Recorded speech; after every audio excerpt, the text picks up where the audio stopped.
What is up, what is up, what is up, what is up, what is up? All right, guys, so 75 meters DNF, dynamic no fins, with 2 arm strokes only per lap. So let's talk about this. So, a little background. So I haven't been training in a long time. I've mainly been focusing on making videos and running the underwater squad, which is a full-time job. And I've been doing Muay Thai, a little bit go to the gym, but I haven't really trained dynamic or deep freediving in a long time.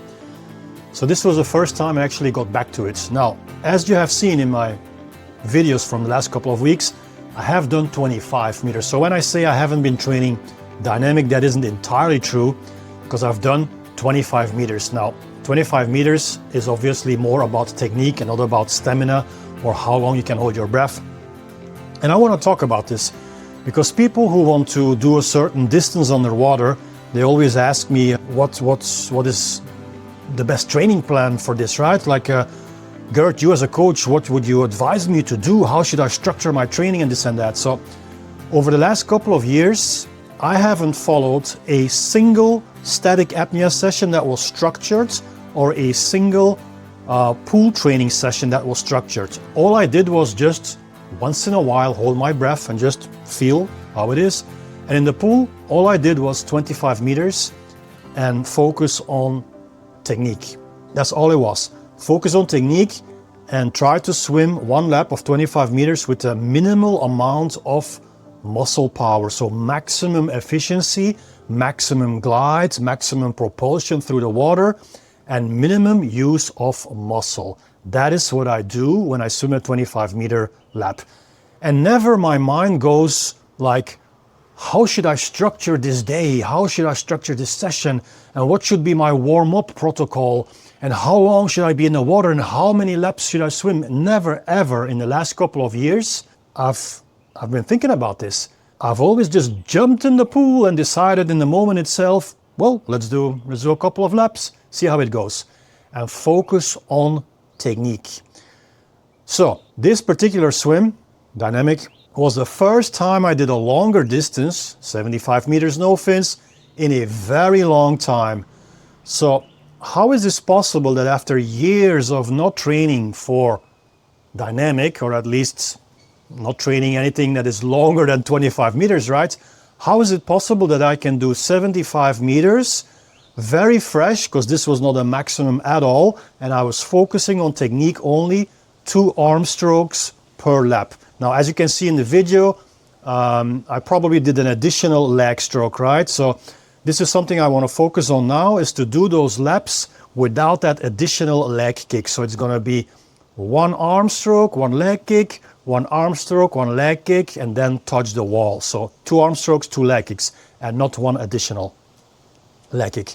So how is it possible that I can do this while I haven't been training in years for this, and in years I haven't done further than, well, I've done maybe a couple of 50 meters. I can probably count the number of times I did no fins 50 meters on one hand in all those years. So that just shows that focusing on technique is really everything, because how else is it possible that I can do 75 meters now with 2 arm strokes only per lap, which is quite efficient right now. I do know it can be more efficient. So if you look at the footage, you will spot certain tiny details that I can still do better. Of course, we always have something to work on, but still 2 arm strokes for 1 lap of 25 meters, and that over 75 meters consistently is pretty damn good if you haven't been training.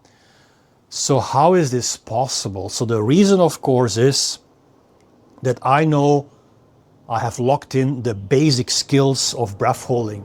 So what are these basic skills of breath holding, right? So I've been doing this for 10 years now.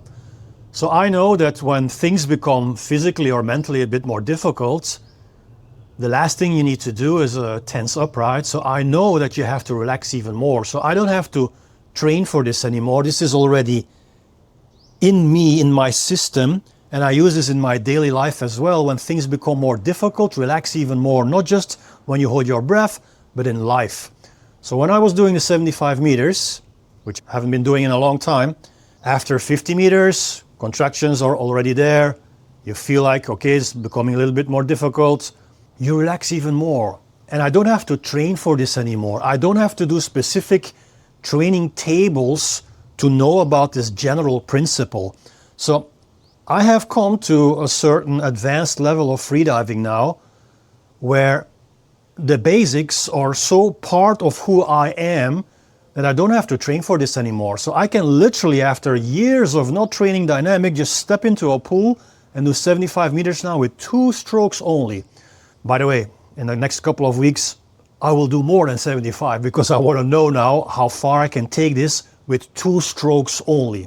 So it's only when you start swimming further and further that technique becomes a little bit more sloppy. When you get tired, technique becomes a little bit more sloppy. So we'll see where I get. But my goal right now is 100 meter with nearly perfect technique. Now, there's people who swim way, way further than me, and when they see this video, they will see, well, you can't call this technique perfect, and I'll totally agree. There's a lot to work on, but it's already very good. It's already very good. So if I can do that, 2 arm strokes per lap for 100 meters, then I have set the base for way further. How come, I always come back to this question, how come I can do this without actually training for this? So the basics of breath holding, which so many students don't know, and it's not part of who they are, because I believe when you train for breath holding, it's not that much about breath holding, right? It's about changing who you are. And some people undergo a transformation, like a personality transformation, very fast, and others take years. So you have to be willing to let go of the person who you were, the person that is holding on to certain beliefs, limiting beliefs, which of course limit you. So that is the definition of limiting beliefs. Those are things that you believe in and that limit you from progressing and from becoming a better person. Now, as a coach, it's very, very difficult to explain this to someone because this is about who they are, you know. So you have to be, as a coach, very, very careful to give this kind of feedback. So relax even more when things become more difficult. So that's one thing. And the second thing, how do you do this? It is by totally focusing on technique. So I've witnessed with many, many students, those who want to swim 25 meters underwater or some who want to swim a little bit further, but still beginner's level. When I tell them they should focus on technique and on nothing else, and I give them all the necessary information about technique for no fins, they still don't get it. They still do not focus on the technique. So even though I'm telling them to focus on the technique and I'm giving them like a lot of easy executable things to think about and to execute, they still don't do it. They still think about the fact that they want to swim further, and they still think about how should I structure my training, and all of that is not important. The only thing that is important is focusing on technique. So when I say relax even more when things become more difficult, you do that by focusing on technique, and anything else is totally irrelevant. Unless you're an advanced freediver and you do more than 100 meter no fins in the pool, that's another story. Because then, yes, you're gonna benefit from following certain training programs. If you are doing 25 meters, 30, 35, 40, whatever, you don't need all of that. The only thing you need to focus on is technique. And the more you focus on technique, the less your mind wanders in all kinds of directions, the less you get anxious, the less you think about holding your breath. If you purely focus on technique, then there is nothing else your mind can think about. There is no room in here to think about anything else. You should be 100% focused on one thing, and that is technique. And I keep on telling this to my students, but for some reason they are not executing on this, and that's because they probably don't trust in this idea that you have to focus on technique only, or because maybe they think they know better, I don't know. But this is truly how you swim further, by focusing only on technique. So if you're a beginner or intermediate and you want to swim further underwater, or you would like to do 75 meters with only 2 arm strokes per lap, how do you go about this, right? So you start with 25 meters. You don't go further than 25 meters until you are able to do those 25 meters in the best possible way. I was about to use the word perfect, right? Perfect technique, but that's never going to happen, and my technique isn't perfect either.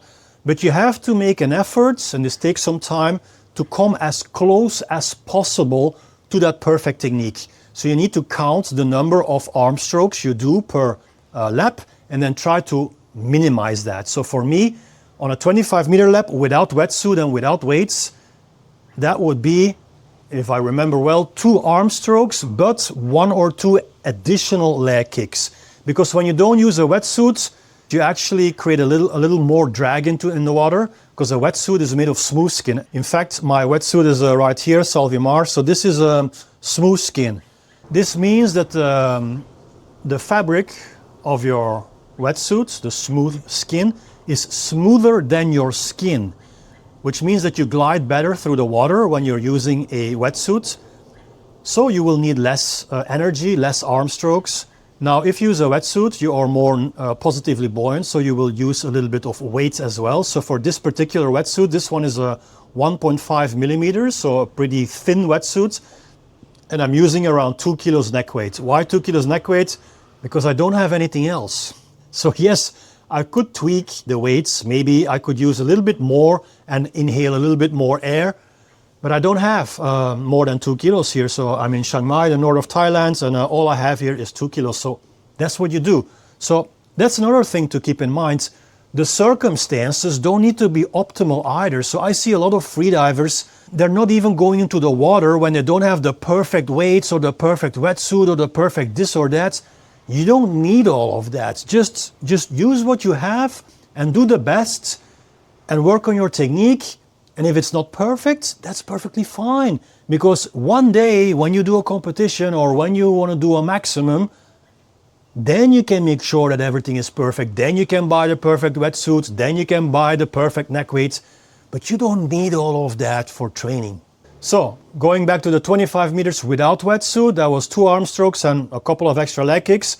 When you put on the wetsuit, for me now, I can do 2 arm strokes with no extra leg kicks. As I go further into the dive, let's say the 3rd lap, probably my technique is already less efficient, and then I might need extra leg kicks. As you can see in the video, that is the case. So back to you, what should you work on? You should work on making the 25 meters as perfect as possible, and only then when you feel after a couple of weeks that you're not making any progress anymore in terms of more efficiency, in terms of number of arm strokes and leg kicks per 25 meters, only then you're going to proceed to longer distances, like for instance 50 meters. If you would be swimming, I'm assuming you're swimming in a 25-meter pool, so you can push off from the wall after 25 meters. And then you do exactly the same for the 50 meters again. Technique, technique, technique, technique. So you try to do the 2nd lap of the 50 meters in exactly the same way you did the 1st lap. So if you do, let's say, you're a beginner, so maybe you do 4 arm strokes for a 25-meter lap. If you work on this for several weeks and you feel like there is no improvement, okay, that's fine. Now you try 50 meters, and on that 2nd lap, that 2nd 25 meters lap, you try to do again only 4 arm strokes per lap. And it depends, of course, whether you're using a wetsuit or not. So it can be more or it can be less, depends on the equipment. And that, my dear friends, is the only thing you need to know. However, freedivers, they make things so complicated. They make life so much more difficult than it needs to be. It's just technique. And you have videos. There's videos on my YouTube channel, several ones. So just search for Gert Leroy, DNF or no fins, and you will find at least 3-4 videos where I break down the no fins technique, so you have no excuse. Do you need training plans to swim 50-meter no fins underwater? No, you don't. Do you need specific warm-up routines? No, you don't. Let me tell you something about warm-up routines. If you think that you need a specific warm-up routine for a 50-meter dive, it's because you're scared. And when you're scared, you're creating anxiety and stress. And that's why you think you need that warm-up routine, because you're not ready for the dive, because you're scared. And you're hoping to get rid of the fear by doing this kind of meditation and breath work on dry land before your dive. And that's fine. That's fine if you're a beginner. Now, at some point, you should realize that The goal of becoming a freediver is not to be dependent on any kind of routine you do before your dive, right? For a 50-meter dive, you should be able to just arrive at the pool, change in your swimming trunks, jump in the water, do maybe 1 minute breathe up or even only 30 seconds and swim that goddamn 50 meters. It should be possible. If you are not able to do this yet, it's because you simply have not acquired the skills yet. And that is fine. That's why you are a beginner and other people are advanced. But do not make the mistake of thinking that you need those pre-dive rituals and breathwork and meditation. You don't need that. You only need it because you think you need it and you become dependent on it because you haven't learned and created and mastered the skill of relaxation yet. If you want to get personal feedback on your no fins technique, you can join the underwater squad. We learn there to hold our breath longer. We dissect people's videos, no fins. We give you advice on how to proceed. We even had someone who had to do a test to become a firefighter, swim underwater a certain amount of certain distance. So this person is not a freediver, has no interest in becoming a freediver, but joined the underwater squad because he had to do the test to become a firefighter. So we help you inside the underwater squad. You learn to relax, you learn the skills to swim underwater, hold your breath longer. I see you inside. Peace in every breath.